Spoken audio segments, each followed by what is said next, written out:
Today I am going to tell you about what is the state one has to achieve.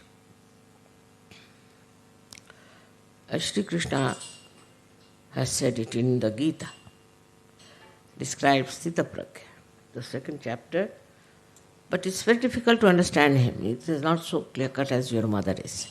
So people don't understand what he's saying. And they ask a question, how? How do you reach that state of Sthita Pragya? How do you get to that stage? But Gyaneshwara, when he wrote his Gyaneshwari, he called it as the Sahaja Sthiti, means the state of search. He didn't call Sthita Pragya. He called it as Sahaja Sthiti, meaning the state of Sahaja. So he describes the Sahaja in a very beautiful manner and very subtle. Of course, Gyaneshwara also very few people understand, I think. A person who reaches that state is like a mirror. And so many faces pass over that mirror. So many look into that mirror. So many decorate in front of the mirror. But mirror is the same as it is. So the person who is a Sthita Pragya or the person who is Sahaja is not bothered about what is facing him, who is facing whom, where he is. He stays within himself. He contains within himself. Like the sun. If the sun plays with his different rays, he is not lost. All the rays again return to him. In the same way, all the senses that we have, all the senses that are there do play around. But for a person who is in a Sahaja state, it doesn't matter, it makes no difference. He is not involved, he just plays around. Again, all of them come back. This is the state you all have to achieve. Then you are really Sajogis. But I still find people lost getting money out of Sajoga, some people lost getting out of leaderships, some are lost in getting jealousies and envies and all that. So that means a lot of work has to be done still within. There is no need to work as such if you leave everything. That's why I always say meditate, because when you meditate, what happens that all these things that are pulling you down are finished. Gradually they disappear because you become yourself. You get content by yourself. And you are never bored. I am never bored. I don't know what boring word means, you see. When it is with you or alone, I never get bored. What is there to get bored? If you are not involved into anything, you never get bored. Another thing is you rise above all these things like greed. Now people who are greedy are still involved, making money here, making money there, all that thing. Those people who are still full of lust are still organizing some things like that. But in a Sahasthiti, you just watch. You are just a witness. You are not lost into anything that is pulling you down. Just watch.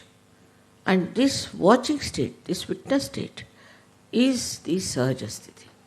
In that you become so subtle. You become yourself, meaning so subtle that nothing can disturb you. Nothing can change you. Now you start seeing yourself separating from all these things.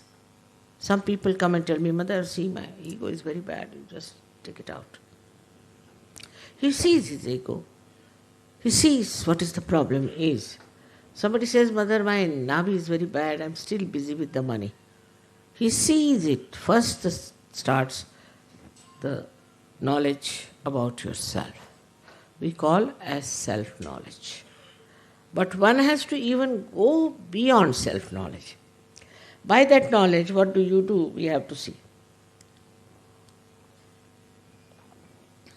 When you have the knowledge, first we say there's no knowledge. People have no knowledge, they are ignorant, there's darkness, all that. Now the light has come, you can see. You can know what's wrong with you. Now you start separating yourself from all those things that you see as wrong with you. You see them getting out. So many nonsensical things there are. Like we have jealousies, envy, greed, lust. I mean, it's horrible things to say on a Diwali function. See? So the Diwali is that one by one, so many lights are enlightened. And you start seeing it first. First you start seeing what is wrong with it. And then as you see it, you don't want it. Then you work out to get rid of it, to become clean. Now this also knowledge disappears. You don't have to have any knowledge. You are there. You are there. There is no need to know about your chakras, you are just there. At that stage, nothing matters. You become just like a stone, I can say. Stone with a brain intact and a heart intact and a liver intact.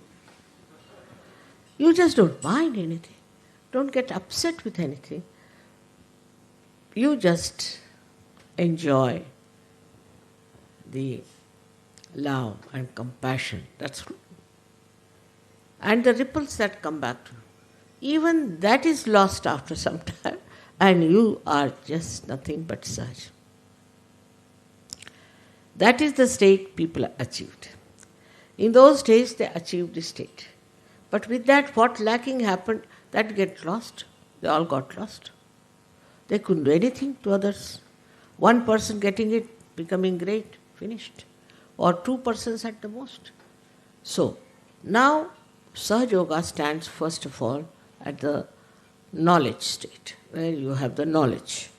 First, you should first of all have full knowledge about yourself. The self-knowledge should be complete. Then in the third stage, we should say that when the knowledge is full, you should get rid of all those things that you know about yourself, which are useless, which are hampering your progress, which you know is wrong. Like I see some dirt falling on my sari, I'll just clean it out like that. Then you start separating yourself into that Sahaja state. But still, in Sahaja Yoga, you develop another dimension, which is collective consciousness. That is the modern Sahaja Yoga. In the olden days, they didn't have this.